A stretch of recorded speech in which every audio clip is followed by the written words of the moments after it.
Good morning mga kagarden. May hinog na po yung aking kamatis. Tignan po. Hinog na hinog oh.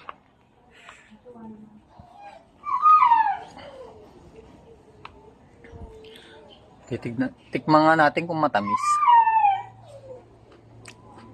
Sarap.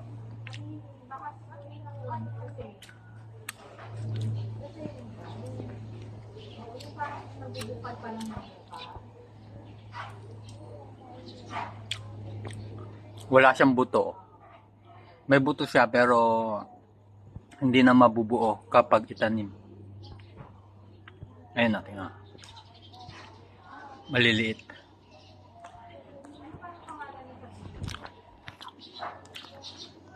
Matamis yung bunga niya.